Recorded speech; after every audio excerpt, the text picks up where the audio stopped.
In 2027, the most important question around the BYD Sealion 7 isn't how far does it go on a charge? It's much bigger than that. Is this the car that finally makes buyers outside China take a Chinese EV seriously? Not as a cheap alternative, but as the main event. Because on paper, this mid-size electric SUV doesn't just go after the Model Y, Ioniq 5, and ID4. It shows up like it's here to replace them. Look at it from the front and you can see exactly what BYD is trying to do. The Sealion 7 doesn't look like a science experiment or a budget knockoff anymore. You get a clean, closed front end, no fake grille, just a slim LED light bar that runs across the nose, a lit BYD badge, and sharp, almost concept car-like headlights tucked into sculpted corners. There are no weird proportions to hide. The battery, the hood is low, the shoulders are strong, and the whole thing sits on big aero wheels that actually fill the arches. From the side, the roofline drops just enough to look sporty without killing rear headroom, and the glass house is tight and modern. Out back, the full-width LED taillight strip and the simple, uncluttered tailgate say it all. This brand is done playing the "we're just catching up" game. Inside is where a lot of people's stereotypes about Chinese cars either get destroyed or confirmed. BYD knows this. So the Sealion 7's cabin is built to shock you a little if you're expecting something cheap. The dash is clean and low, dominated by BYD's signature big central screen that can rotate between landscape and portrait, sitting on top of a minimalist console with a floating bridge and storage underneath. In front of the driver, a crisp digital cluster and a head-up display handle the basics, so you're not hunting through menus just to see your speed.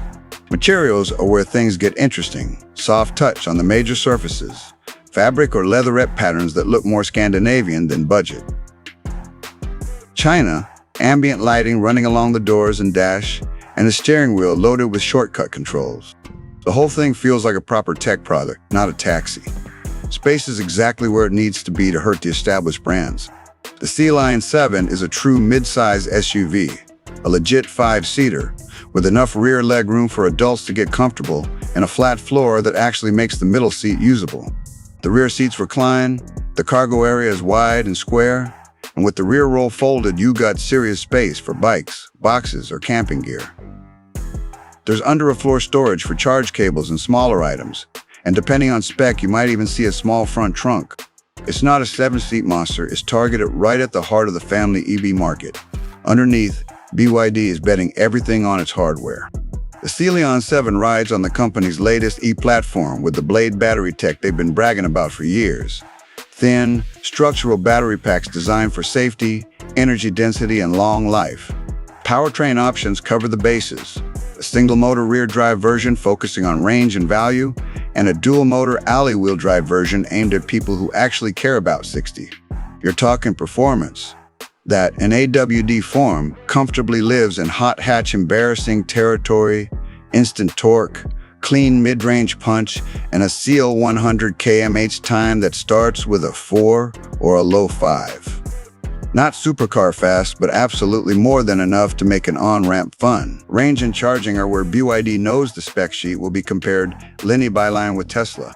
Realistically, in 2027, you're looking at usable ranges in the 400-500 km or 2,000 Tito Pile Sen-mile zone, depending on battery size and wheel choice, with highway numbers that don't collapse the second you drive at normal speeds. DC fast charging on an 800-volt architecture means you can go from low state of charge to good for the day in something like 25-30 minutes if you find a proper high-power charger. AC home charging is standard 11 kW stuff. Plug into a wall box at night, wake up full. Vehicle to load is on the table too. Plug in tools, cook at a campsite, power a laptop off the car in a blackout. The message is clear. We're not just catching up to the Koreans and Americans. We think we can beat them. Where the Sealion 7 really lives or dies, though, is software and trust. BYD loads it with driver assist and smart T cockpit tricks, adaptive cruise, lane keeping, traffic jam assist, auto parking, blind spot monitoring, 360-degree cameras, even LiDAR-based features on higher trims in some markets.